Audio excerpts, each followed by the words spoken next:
Hello बच्चों, आप सभी कैसे हैं? उम्मीद और आशा करती हूँ कि आप लोग अच्छे होंगे। हम लोग पिछले वीडियो में गद्य के विकास से संबंधित क्वेश्चन पढ़े, तो इस वीडियो में हम लोग काव्य साहित्य के विकास से संबंधित क्वेश्चन पढ़ेंगे। आप लोग मेरे चैनल को लाइक कीजिए, वीडियो को सब्सक्राइब कीजिए और शेयर कीजिए ताकि और लोगों के पास भी पहुँच सके और मैं आप लोगों के लिए अच्छा वीडियो बना सकूँ।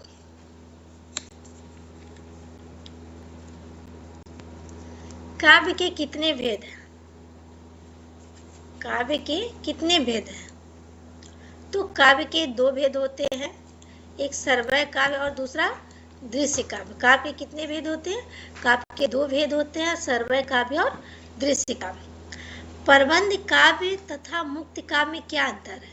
प्रबंध काव्य और मुक्त काव्य में क्या अंतर है? प्रबंध काव्य में धारावाहिक कथाएं होती है। प्रबंध काव्य में क्या होता है? धारावाहिक कथाएं होती है, जबकि मुक्त काव्य का प्रत्येक पद क्या होता है? स्वतः पूर्ण होता है।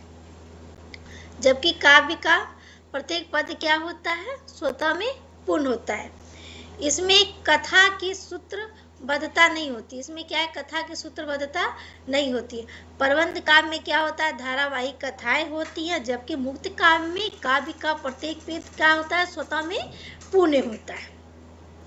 ठीक है, प्रबंध काव्य और मुक्त काव्य में अंतर लोग समझ गए। प्रबंध काव्य के कितने भेद होते हैं? प्रबंध काव्य के भी दो भेद होते हैं, महाकाव्य और खंड काव्य। महाकाव्य और खंड काव्य में क्या अंतर है? महाकाव्य और खंड काव्य में क्या अंतर है? तो महाकाव्य में की कथा में जीवन की स्वर्णिम झांकी होती है, मतलब आपके जीवन की पूरी कहानियां होती हैं, जबकि खंड काव्य में जीवन के एक पक्ष का चित्रण होता है। जबकि खंड काव्य में क्या होता है? जीवन के एक पक्ष का चित्रण होता है। महाकाव्य की विस्तृत कथा वस्तु पर अनेक खंड काव्य लिखे गए। महाकाव्य और खंड काव्य में क्या होता है? महाकाव्य में होता है कि महाकाव्य हो तो पूरे जीवन की कथा लिखी होती है, और खंड काव्य में क्या होती है? उसी महाकाव्य में से कोई एक खंड उठा के लिखा जाता है। तो महाकाव्य और खंड काव्य में ये हमारा अंतर है। हिंदी काव्य साहित्य के विविध कालों का संबंध हम लोग जानते हैं। हिंदी काव्य साहित्य को 4 कालों में बांटा गया था। भक्ति काल को वीर गाथा काल कहते हैं, पूर्व मध्य काल भक्ति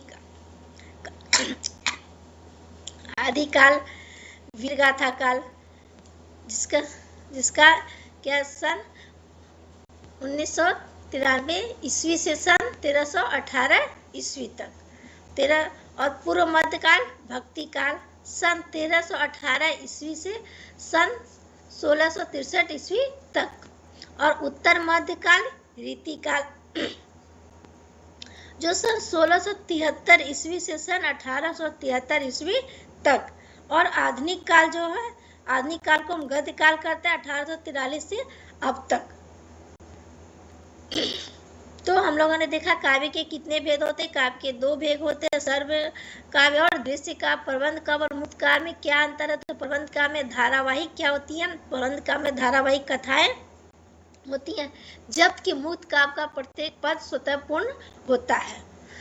प्रबंध काव्य के कितने भेद होते हैं? प्रबंध काव्य के दो भेद होते हैं, महाकाव्य और खंड काव्य। महाकाव्य और खंड काव्य में क्या अंतर है? महाकाव्य की कथा में जीवन की पूरी झांकी प्रस्तुत की जाती है, जबकि खंड काव्य में जीवन का एक पक्ष का चित्रण किया जाता है।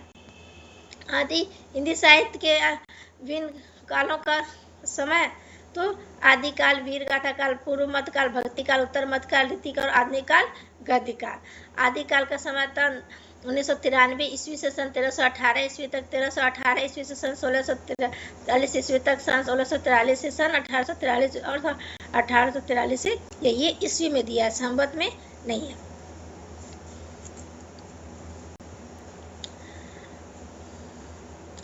वीर गाथा कालीन काव्य की दो प्रमुख विशेषता क्या है? वीर गाथा कालीन काव्य जो था उसकी प्रमुख विशेषताएं क्या है? वीर गाथा कालीन काव्य की प्रमुख विशेषताएं क्या थी?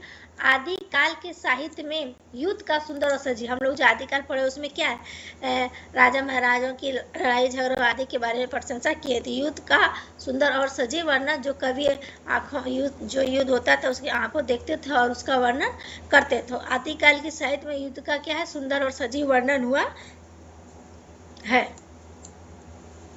सामूहिक राष्ट्रीय भावनाओं का विकास, सामूहिक राष्ट्रीय भावनाओं का क्या हुआ, विकास होता है। वीर गाथा काल की क्या विशेषता थी, आदिकाल के साहित्य में युद्ध का सुंदर और सजीव वर्णन, सामूहिक राष्ट्रीय का अभाव। वीर गाथा काल के लिए प्रयुक्त दो अतिरिक्त नाम, वीर गाथा काल को आदिकाल भी बोला जाता था, वीर गाथा काल को चारण काल भी बोला जाता था। वीर गाथा काल में साहित्य रचना की प्रमुख धारा को लेकर, वीर गाथा काल में साहित्य रचना की प्रमुख धाराओं का उल्लेख कीजिए। तो वीर गाथा काल में साहित्य रचना की 3 धाराएं होती थी। वीर गाथा काल में साहित्य रचना की 3 धारा होती थी। प्रथम संस्कृत की धारा, द्वितीय प्राकृतिक एवं अपभ्रंश की धारा और तृतीय हमारा क्या था, हिंदी साहित्य की धारा। हिंदी का प्रथम कवि किसे माना जाता है, उनका रचना काल कब से, तो हम लोग सभी जानते हैं हिंदी के प्रथम कवि क्या है, सरप्पा है और उनका रचना काल 769 ईस्वी से प्रारंभ हुआ। आदिकाल के सिद्ध साहित्य और जैन साहित्य के प्रमुख एक एक कवि का नाम है। तो आदिकाल के सिद्ध साहित्य के कवि कौन थे, आदिकाल के सिद्ध साहित्य के कवि सरप्पा और जैन साहित्य के कवि आचार्य देवसर। तो वीर गाथा कालीन काल की प्रमुख विशेषता, उसमें युद्ध का सुंदर और क्या था, सजीव वर्णन होता था, सामूहिक राष्ट्रीयता का अभाव था। वीर गाथा काल को और किस किस नाम से जाना, आदिकाल, चारण काल, ठीक है। वीर गाथा काल में साहित्य रचना की प्रमुख धाराओं का उल्लेख कीजिए। वीर गाथा काल में साहित्य रचना की 3 धाराएं, प्रथम धारा संस्कृत साहित्य की धारा, द्वितीय है प्राकृतिक और अपभ्रंश की धारा और तृतीय है हिंदी साहित्य की धारा।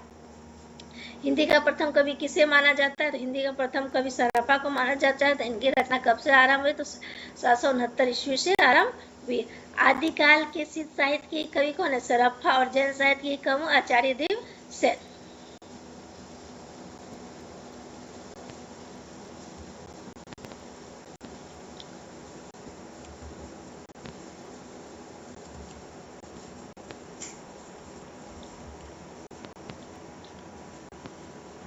जैन साहित्य का सबसे लोकप्रिय किन ग्रंथ में मिलता है, जैन साहित्य का सबसे लोकप्रिय रूप किस ग्रंथ में मिलता है, तो जैन साहित्य का सबसे लोकप्रिय रूप जो किस ग्रंथ में मिलता है, तो रासो ग्रंथ में मिलता है। जैन साहित्य का सबसे लोकप्रिय रूप किस ग्रंथ में मिलता है, तो रासो ग्रंथ में मिलता है। नाथ साहित्य के प्रेता कौन माने जाते हैं, तो यार नाथ साहित्य के जन्मदाता कौन, नाथ साहित्य के जो प्रेरक जन्मदाता हम लोग सभी जानते हैं, मच्छिंद्र नाथ। 2 और कवि कौन कौन से, गोरखनाथ और जालंधर। गोरखनाथ के गुरु का क्या नाम, तो गोरखनाथ के गुरु का क्या नाम था, तो गोरखनाथ के गुरु का नाम मच्छिंद्र नाथ था। आदिकाल के किन्हीं 2 कवि और उनके एक एक रचना का नाम लो, तो आदिकाल के बहुत सारे कवि, चंद बरदाई, पृथ्वीराज जगनीक, परमार रासो है, विशाल देव, सब कवि हैं। पृथ्वीराज रासो काव्य की रचना किस काल में हुई थी, पृथ्वीराज रासो काल की रचना किस काल में है, इसके रचयिता कौन, तो पृथ्वीराज रासो की जो रचना थी हम लोग जानते हैं आदिकाल में हुई थी और इसके रचनाकार कौन है, चंद बरदाई है। तो जैन साहित्य का सबसे लोकप्रिय रूप किस ग्रंथ में मिलता है, रासो ग्रंथ में मिलता है। नाथ साहित्य के प्रणेता कौन थे, तो नाथ साहित्य के प्रणेता मच्छिंद्र नाथ थे। गोरखनाथ के गुरु का क्या नाम था, गोरखनाथ के गुरु का नाम मच्छिंद्र नाथ था। आदिकाल के 2 कवि चंद बरदाई, जगनीक, परमार रासो। पृथ्वीराज रासो काव्य की रचना किस काल में हुई थी, तो आदिकाल में हुई थी। चंद बरदाई इसके पृथ्वीराज रासो के रचयिता कौन है, तो पृथ्वीराज रासो के रचयिता चंद बरदाई है। हिंदी का प्रथम महाकाव्य किसे माना जाता है, तो पृथ्वीराज रासो को हिंदी का प्रथम महाकाव्य माना जाता है। इसके रचयिता कौन है, इसके रचयिता चंद बरदाई है। नरपति नल्हा द्वारा रचित काव्य कृति का क्या नाम है, तो नरपति नल्हा द्वारा रचित काव्य कृति का नाम है वो विशालदेव रासो है। वीर गाथा काल की रचनाओं में कौन सी भाषा प्रयोग की जाती है, तो वीर गाथा काल की भाषाओं में डिंगल और पिंगल भाषाओं का प्रयोग किया जाता है या प्रयोग किया गया है। भक्ति काल की प्रमुख काव्य धारा का परिचय दी, तो भक्ति काल 2 धाराओं में विभाजित है, निर्गुण धारा और सगुण धारा। निर्गुण धारा ज्ञान सरई और प्रेम सरई और सगुण धारा राम भक्ति धारा और कृष्ण भक्ति धारा।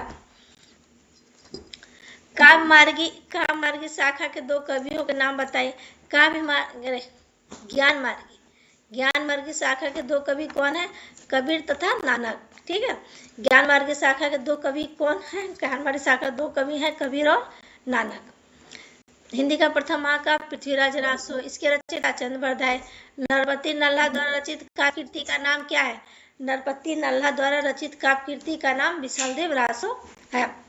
वीर गाथा काल की रचनाओं में कौन सी भाषा प्रयोग हुई थी? तो डिंगल और पिंगल भाषा का प्रयोग किया गया। भक्ति काल की प्रमुख काव्य धाराओं का परिचय दीजिए। भक्ति काल की दो काव्य धाराएं में विभाजित है। भक्ति काल की दो काव्य धाराएं निर्गुण और सगुण। ठीक है, भक्ति काल कितनी काव्य धाराओं में? दो विभाग, निर्गुण और सगुण। निर्गुण को ज्ञान श्रेय और प्रेम श्रेय कहते हैं, सगुण का राम भक्ति और कृष्ण भक्ति काव्य धारा। ज्ञान मार्ग की शाखा के दो कवि हैं, कबीर और गुरु नानक।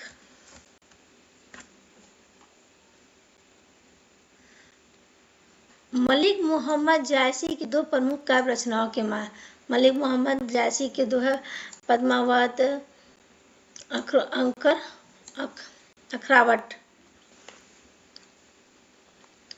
मोही का हसेसी की कोहरी कहने वाले कवि कौन है? मोही का हसेसी की कोहरी कहने वाले कवि कौन है? मलिक मोहम्मद जायसी। निर्गुण भक्ति शाखा की दो प्रमुख रचनाओं का उल्लेख कीजिए। तो निर्गुण भक्ति शाखा की दो प्रमुख रचनाएं कौन सी हैं? बीजक और कबीरदास और पद्मावत। बीजक और कबीरदास और पद्मावत का क्या है? जायसी। बीजक कबीरदास जी का लिखा हुआ है और पद्मावत जायसी जी का लिखा हुआ है। निर्गुण भक्ति की प्रेम श्रेय शाखा की दो विशेषताएं क्या है? फारसी की निर्गुण में जो है फारसी की शैली का प्रयोग किया और अवधी भाषा में काव्य रचना रची गई है। सूफी काव्य धारा के प्रमुख कवि और उनकी काव्य रचना का नाम बताइए। सूफी काव्य धारा के कवि और उनकी रचनाओं का नाम लीजिए। तो मलिक मोहम्मद जायसी की रचना पद्मावत और अखरावट। मालूम ऐसी दो रचना पद्मावत और अखरावट। मोही का हसेसी की कोहरी कहने वाले कवि कौन थे? मलिक मोहम्मद जायसी। निर्गुण भक्ति शाखा के दो प्रमुख रचनाओं को बीजक कबीरदास और पद्मावत जायसी। निर्गुण भक्ति की प्रेम श्रेय शाखा के दो कवि फारसी की मसनवी शैली का प्रयोग और अवधि में काव्य रचना। सूफी काव्य धारा के प्रमुख कवि और उनकी रचना। तो सूफी काव्य धारा के प्रमुख मलिक मोहम्मद जायसी और उनकी रचना पद्मावत।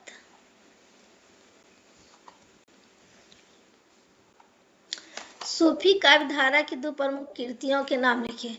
सूफी काव्य धारा की प्रमुख कृतियों के नाम लिखिए। पद्मावत जायसी मिर्गावती। पद्मावत क्या? जायसी की जाय। मिर्गावती मधुमालती और चित्रावली। चित्रावली ये भी क्या है? इनकी जायसी की रचना है। मधुमालती मंझन की रचना है। मलिक मोहम्मद जायसी तथा सूरदास